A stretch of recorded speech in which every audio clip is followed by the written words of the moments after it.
Hey guys, welcome to Bite Me. This is season 1, episode 42, The Truth About Women's Rights with hello.u.got.lo. It's a hard time being a woman, even a white woman. People look at me and scoff when I say that, and it's true. I'll never know the horrific burdens of what minority women face. And while it's necessary to acknowledge those burdens, as a collective, we as women are oppressed. You won't convince me otherwise. It's not a competition. Having a vagina is rough, period, pun intended.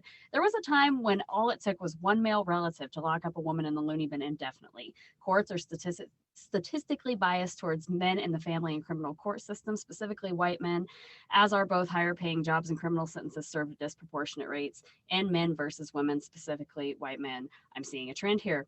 I laugh heartily at these white women who stand for Trump and his mouth-breathing cult because they don't even realize the role they play in perpetuating the struggle.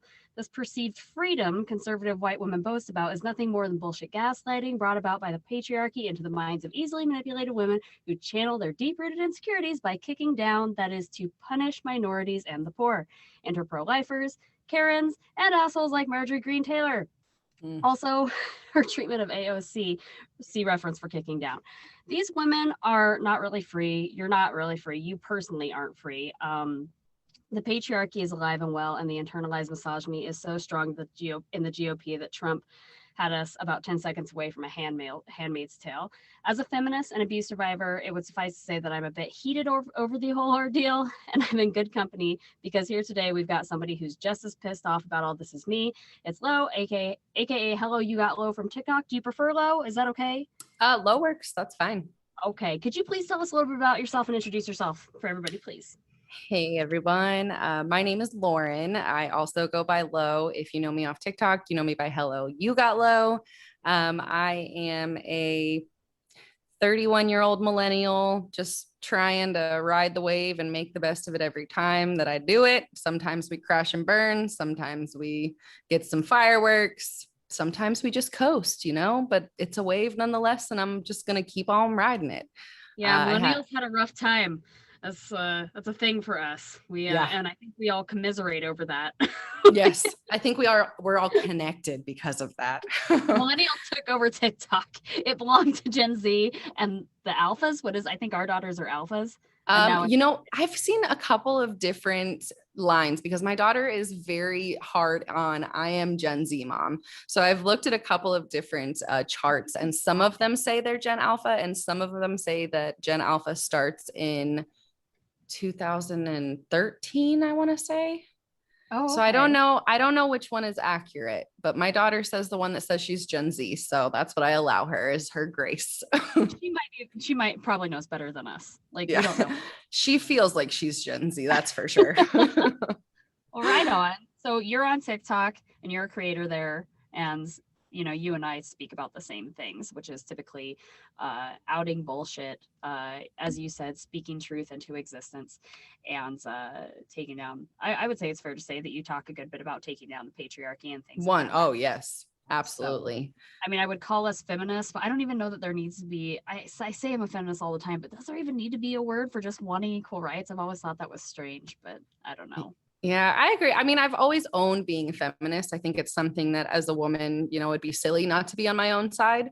But the beauty of being a feminist is that you're on everybody's side. So I try and look at it for what it really truly is. And that's what I ride with, because that's what I resonate with. It's the truth of the matter, which is that I want equality for everybody.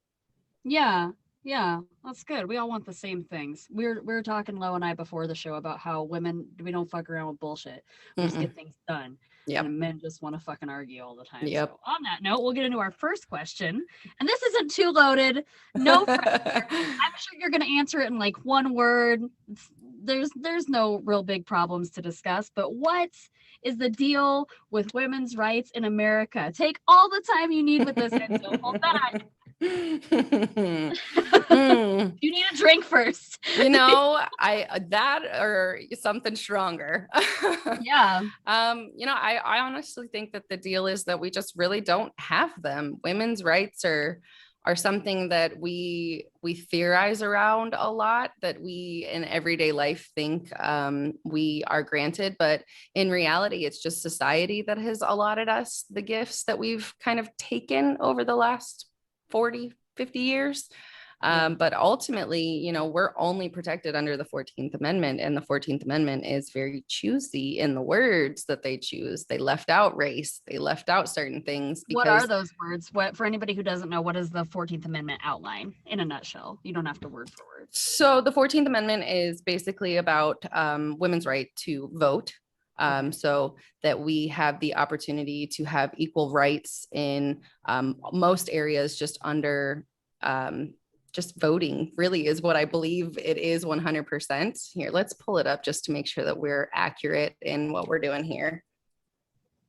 It sounds like what you're talking about is like we have rights that have been given to us and we kind of just like took the scraps, but there could be availability for more rights. Right. So the 14th Amendment is all persons born or naturalized. Oh, no, I'm on section 1 here. Nope, we're 2. We don't have to read the We whole don't thing. need to go through the whole thing here.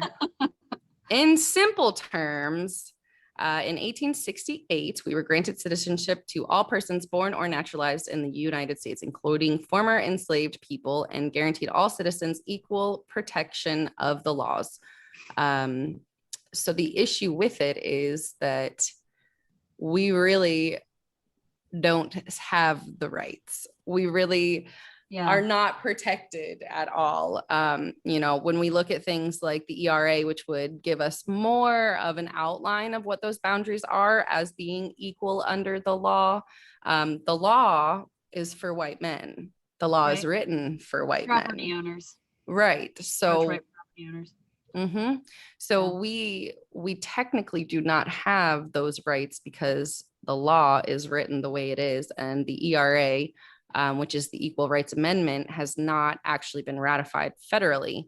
At this point, we have hit the 38 states that we were supposed to have back in 71 when the House finally did actually approve of it.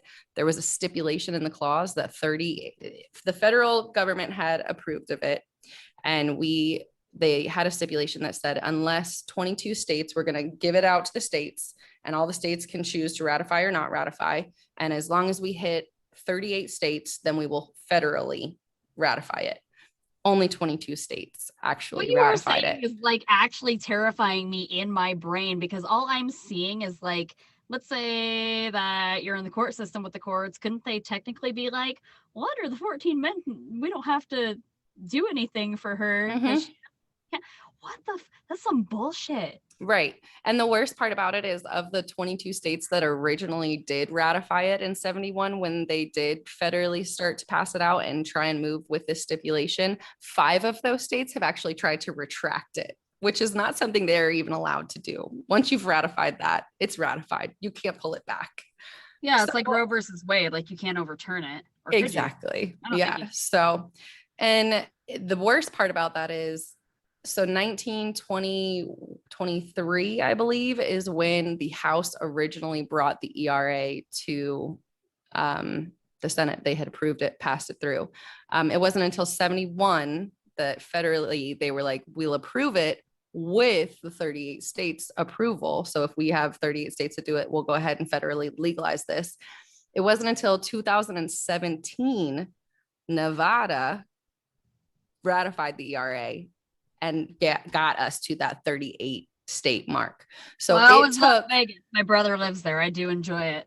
It took almost 100 years for us to get to this point. And if that is not a signifier that those old white men in Congress don't give a shit about us, I don't know what is. Truly, I don't know what is. I remember a time when I think my son was like 1 or 2, and I remember, and he's 16 now. So just to give you, we don't need to know how old I am. It was a while ago. Like, I remember that there was a point in time when we had to get pap smears every 6 months.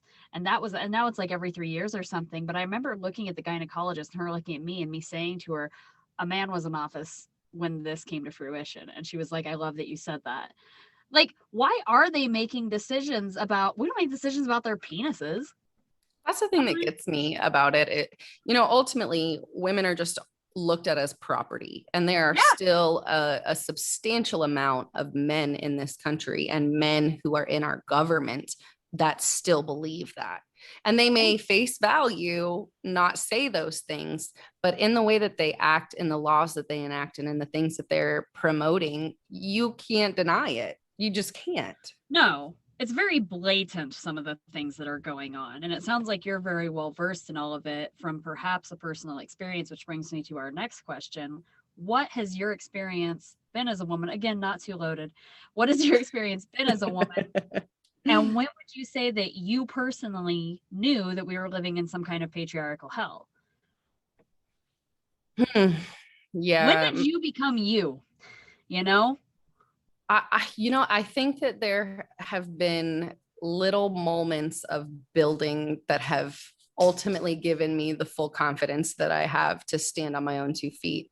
Maybe being a single mom. That it definitely was something that I had to overcome. It was a hill that I didn't want to die on, but it was a hill I was going to conquer. I starting really young for me, I was introduced to the male gaze, and I was sexually assaulted at 4 and 5 years old, very, very early on. And that in and of itself changed who I was. As it does to anyone, trauma and abuse is going to change who you are. Sure. So, then moving into my mother's addiction and her alcoholism, and needing to be the savior in the house, so to speak, the protector in the house, I was hurt and not protected. So I needed to make sure that everybody else was going to be protected and taken care of. But I think that really the moment that solidified my personal feminist, strong, I'm going to stand up and not take any shit from anyone ever again, was when I was like 18. And I was going to see my family because my sister had her homecoming, and we were all taking pictures and having fun and doing all of those things. And I had to face my abuser. And my grandmother looked at him and oohed and awed and, oh, honey, oh, it's been so long since I've seen you. And in that moment, I realized whose reality I lived in, because it wasn't mine. And I was not okay with that.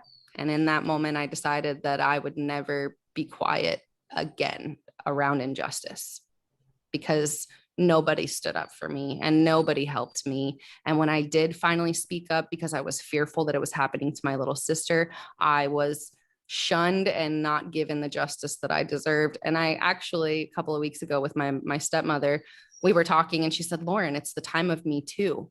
You need to go after this man. You still have every right to do it. And I think that that's kind of the last leg of my healing in my experience as a woman in my early life, because it took me a really, really long time to unlearn that love and, compassion and connection had nothing to do with sexual desires. Yeah. Which can really affect you when you get into your teenage years as a young adolescent, girl. The brain is still forming. Mm-hmm. That's like formative years. Right. And when you associate love with sexual acts and favors, you are completely distorted from everything. And it really affected me as a whole. I thought I was stupid. I thought I was incapable. I thought that my words didn't have any value.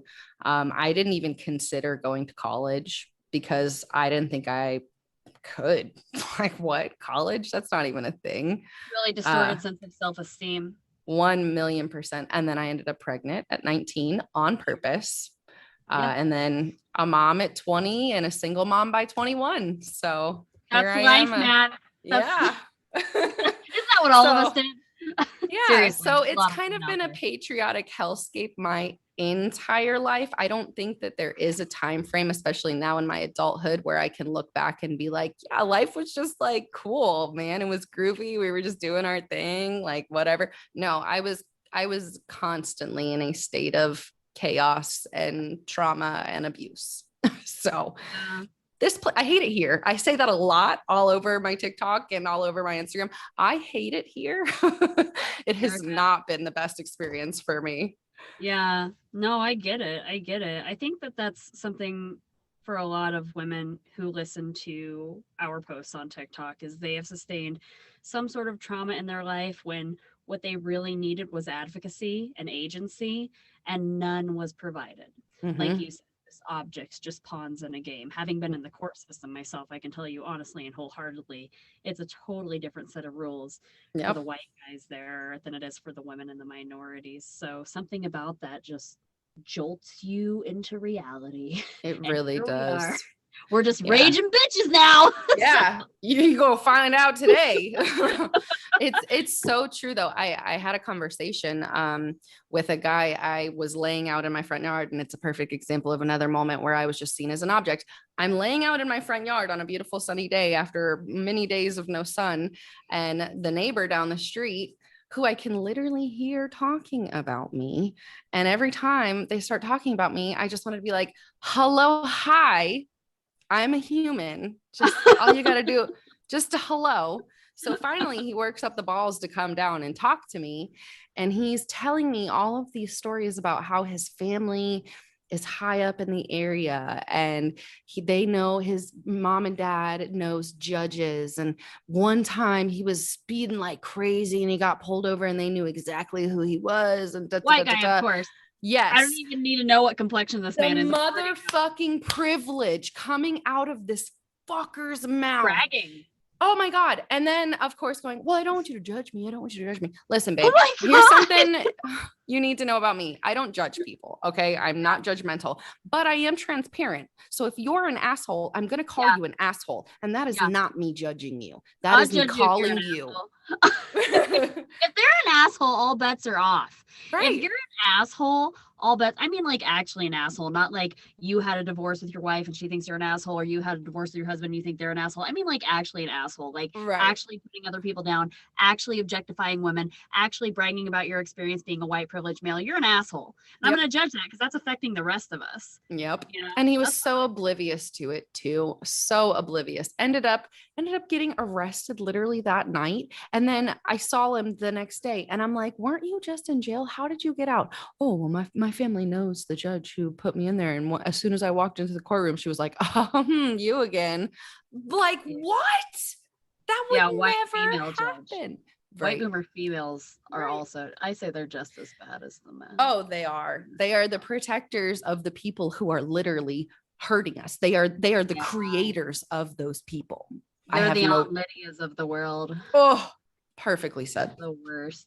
Okay. All right. So all of that said, what do you think needs to change, and what are the key parts of our structure that need overhaul, and what would that take? What does the future, I want to ask what the future looks like for women, but I want to ask, like, we know what it looks like for women, but how do we want it? How will we make it look how we want it for women? Like, what needs to happen? A female president, right?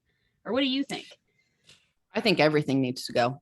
I think that we need a complete overhaul. There is no system that you can go into and fix a couple of things here and there if the root of the system is the problem.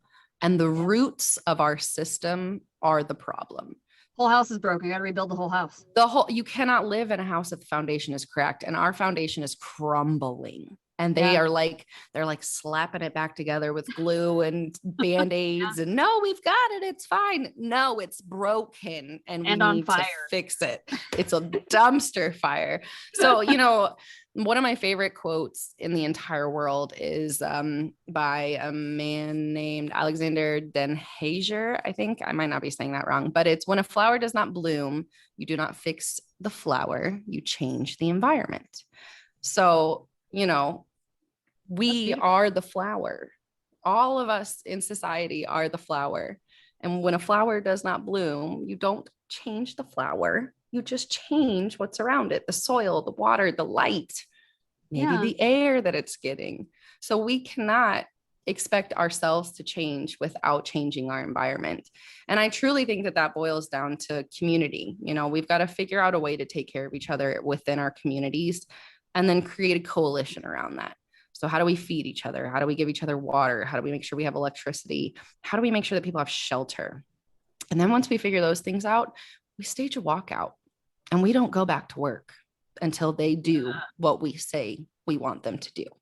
Yeah, but if we don't, there are them. That's 100%. We are the power. The power is 100% in the people. The problem is our basic needs are met by the government. So if Right. we can figure out how the people can help the people's basic needs be met, then we don't need the government anymore. And we can Really stage don't. a huge coup and say, we're not doing shit for you. We're not paying no taxes. We're not buying anything because we don't need anything. When we start hitting them in their pockets, they're going to have to come to us. Well, because the government's supposed to be for the people, but I never had the government be for me. Not a single fucking time. I can't. It's not literally not a single fucking time. Like I've watched it be there for other people who were certain complexions with certain things in their pants, but never for me as a woman and minorities that I've met either. And so, yeah, if the government isn't working as it's supposed to, then probably time. I mean, honestly, Michael Che said this on SNL, so I don't know how much like it's he like he's not like a philosopher or anything, but he did say that the Constitution was written like however many hundred years ago by white men with poorly functioning muskets. Like Right. maybe it's time to try something different. Yeah, maybe every now and then we should like take it and like revise it to Yeah. match with society. You know These what I men mean? didn't have cell phones. They didn't have like, like all of the like we are able to see things now and we have access to information like the genocide of the Native American people that took place. And that's let's call it what it was. Like that's That's like 100%.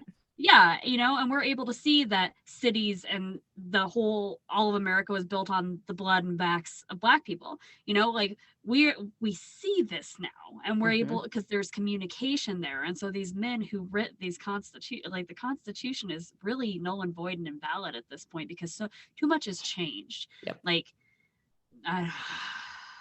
but white men uphold it, so Right. got to do for granddad. Right. And that's the biggest thing is like if we're going to have revolutionary change, it doesn't happen by like just putting some band-aids on a couple of things or rewriting a couple of laws. We have to make big change. And I really No, I was just gonna say I think it starts with a woman. Yeah. Yep. I don't think anything will happen while a man's still there. I think personally that every single person that we have in government right now needs to be removed from office, regardless of when they got in there. And it's time to put some women, some BIPOC women. We need some Indigenous women. Oh my God. Oh, Lord have mercy. If we had some Indigenous and BIPOC women running our country, like fuck white women. We don't even need any white women in there. I don't want any white women in there. I want some BIPOC, beautiful, amazing queens in there. And that is what I want taking care of us because frankly, they do the best job taking care of anybody. They've been taking care of all of us our whole lives. They have perspective.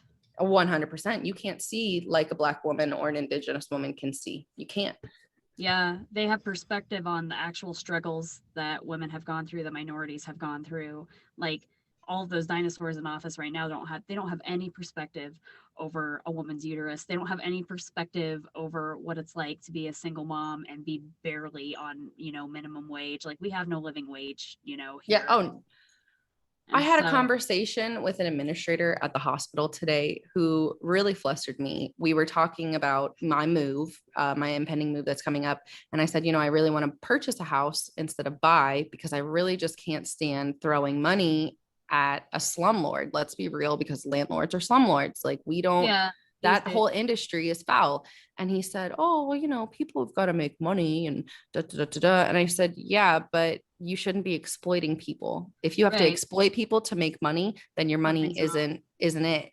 And he said, well, I mean, maybe one day you'll change your mind. If you ever own your own business, like you're going to have to pay the people something. And I said, yeah, a living wage, because if your business model is built off of exploiting your workers, then your business model shouldn't exist. Oh, well, I guess I'm just not going to get you to agree with me. This is the same man who told me that God said that man has a job and woman has a job and there's certain roles, and that social media has demolished those roles, and God's expectations are just as normal as the animal kingdom. And the animal kingdom males, and it was foul. So like it was just kind of, it was the ribbon being torn to shreds on him as a person, because I was like, man, that's showing your age. But that's what it is. Their age, their teachings, their environments that raised them, they don't know any better. You really can't teach old dogs new tricks. I would know. I'm a dog groomer. On that point, we're going to take a quick break. We'll be right back with Bite Me. Thanks, girl. Okay. Welcome back to Bite Me, you guys. I don't know if you guys can hear that, but for whatever reason on Zoom, when I record, because that's how I record the podcast, there's this bitch that comes in and likes to tell us all that we're recording. And I don't know if you guys can hear it at home. I guess I haven't checked yet. So I guess if you're hearing her, sorry. Edna's just here to like surveil the podcast, I guess. She's narrating. Yeah, she's like maybe Zoom is listening to us. I don't know. That's fine. Maybe they need lessons in taking out the patriarchy too. So okay, so next question. We're back with Hello, You Got Low from TikTok. White women who are perpetuating the stereotype and holding us down, boomer white women. What would you say to them? What's the best example that we can set as a white woman? Is there one? I think it's a little circumstantial, situational, if you will, Yeah. I think that a lot of people perpetuate this idea of hate when we're, talking about racism and homophobia and sexism and all of these things. But that really stems from a place of personal emotion, if the shoe fits, wear it type of thing.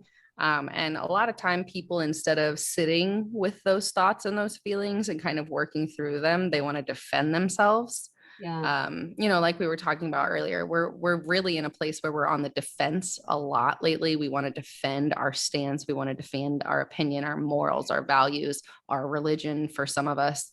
And that really puts us at ends and odds with each other. It makes it really hard to hear somebody, to truly hear them and be able to respond to them when you're coming of a place, of Where protecting yourself. Yeah. So, I mean, I think that for those women, I would say, I'm sorry. I think that they live in this idea of happiness, that they're not really thriving and doing, what they could potentially be doing. And I don't think that it is necessarily not their fault, but I don't think it's all of their fault.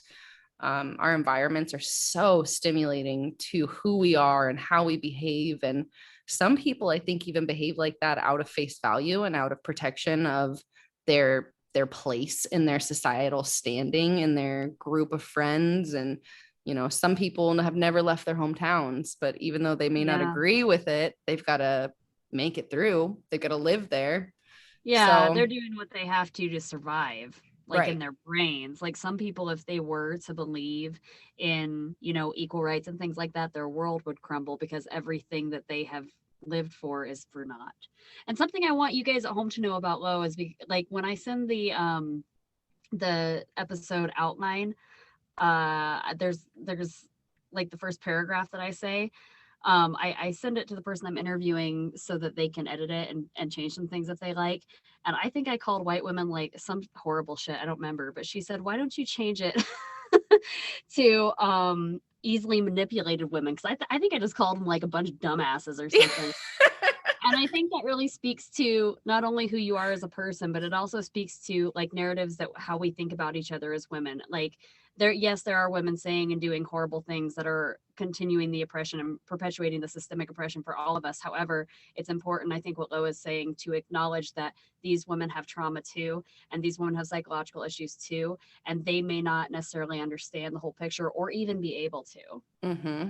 Or even want to, because comfort is a beautiful thing for some people. And if you're in an environment where all you have is your comfort, that's the only thing that gives you peace in your day, I wouldn't give it up, and it's really hard to ask people to give that up. And I'm not perfect by any means or any measure.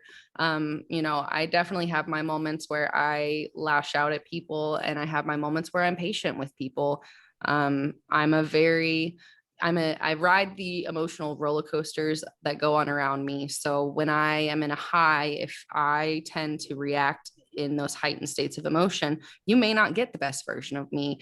And I think we're all, granted a little grace in that we're not always going to be the best versions of ourselves.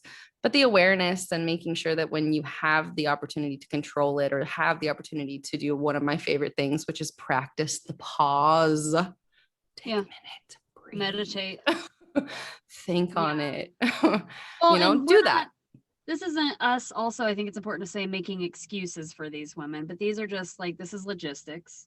The brain is a powerful thing. And so we're not making excuses for bad behavior, but it is important to understand going forward as a future generation that we do need to understand, you know, which why would we understand it the most of us? Because the American education system doesn't teach psychology, but I digress. Yes. But you know, it's like, I think you're saying like women, helping women, understanding women, be a part of the solution, not the problem, things like that. Yeah. And just putting your best foot forward, I think, is really the best way that we can be an example as a white woman.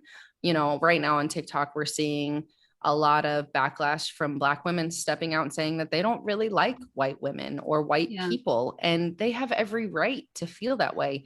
I don't like men. I have been hurt by men over and over and over again. I say kill all men with pride and joy in my eyes. But I'm not talking about all men, and they're not talking about all white people. But when you break someone's trust, and you particularly may not have broke someone's trust, but when that trust is broken, it doesn't matter who it's going to be. I think I saw somebody explain it the other day really beautifully, using like a person getting bit by a dog. Person gets bit by a dog one time. They're probably not going to like that dog very much. Person gets bit by a dog second time. Now they just don't like dogs at all. It's just going to be a no for them. You know, white people individually can be liked, but as a whole, we have a lot of work to do. We have a lot of work to do. To a point. I mean, there's respect that isn't earned. Like if you're in a store with somebody, you know, and like if there's a guy checking out a woman's ass in a store, like that's not a respect is earned situation. That's like you should have respect for other people on a Deck you. That's you're trying to catch these hands. There's like general respect that's just like the sort of perceived, should be the sort of perceived universal thing. Like we should respect each other enough to like, you know, respect each other's space. And then there's respect that's actually earned. Like if somebody has been in a position where they don't trust you, you may have to earn their trust, you know? And so I think we have to be the example in order to earn some of that trust back. Right. And change some of what's gone on here. And it's unfortunate that all of the things have happened because we have a lot to change, and that's a hefty load. Right. And to be so nitpicky about, you know, little details. And I mean, even saying that is kind of difficult because a little detail to me could be a huge thing to somebody else. So it's really even hard to say like, oh, I see this certain situation, I'm watching it and I feel this way about it. And I don't even think that's a big deal. Why are we even arguing about that? But to somebody else, that could be monumental in what they went through in their experience. So it's just really, for me, I think it's about that awareness and just making sure that instead of just coming from a place of our own personal experience, that we're also considering where other people are coming from too. Yeah. Sit down, shut up, and listen. Yes, my Lord. Turn on your listening ears. So a minute ago, we may or may not have talked about executing men. For our last question. So we're going to keep 3, you guys. We got to keep 3 men. Well, what do we do? And of the 3 men, what are the parameters of them getting to stay? Like, are their mouths shut? Like, what is the fantasy? Is one in a loincloth? Oh God, this one made me giggle so hard. And when I thought about it, I didn't even think about it from the point of fantasy. I was like, reality, who would I allow to stay? Listen, here's what I think. I think that we need one that's like, we need one that knows like a little bit of like political. I think Andrew Yang needs to stay. Because, he's a good one. I'd allow that. You know, and he advocates for like, he lets his wife speak for herself about her experience with sexual assault, and he also knows financial logistics, and he doesn't suck to look at. So I feel like maybe, you know, that's a good candidate. That's a good candidate. I agree. Yeah. So I was thinking like, as you know, maybe not singular men, but I was thinking like groups of men. Like I would allow a group of the feminist men. If you are a man who say you are a feminist, then you can stay. But you have to prove it. There's going to be a series of tests, like in Survivor. We're going to throw Oreos at you and you're going to be on a zip line. You better catch them fuckers. And that's how we know you're a feminist. No, fuck Oreos. We're going to throw pregnancy tests at you while you're... No, they have to do the mock pregnant Yeah. the mock pregnant You have to belly. be a woman for a week. You have to be one. Oh yes. I want to see you love it. shove a tampon in your ass, and then we'll talk about if you can stay or not. That's a bit Yes. graphic. I'm sorry. Mhm. I'm really committed to this. So Yes. all right. So groups of men. Okay. I was also thinking anyone in the LGBTQA plus community who was shunned by their friends and friends and family when they came out. That was another one. Gay men. The gay men can. I feel like the gay, I feel like you're with us.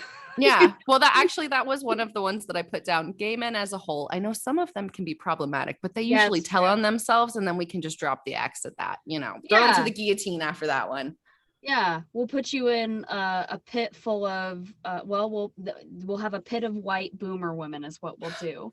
And we'll just throw them to the pit of boomer white women and let the cards fall where they may. Right. And we only give them one box of wine once a week, and they've got to figure out how to work it out themselves. So yeah, that sounds great. I think it's fair. We've gone through how many years of them being the ones who control the narrative? I think it's fair. Yeah. Mm-hmm. Well, all right. That's our show. I want to thank hello.u.got.lo for being here. Thank you so much for having me. Absolutely. This is a blast. I think we're going to probably see each other again. I hope so. I would love it. And on your podcast eventually when that gets going. Do you have anything that you want to plug or say to anybody or?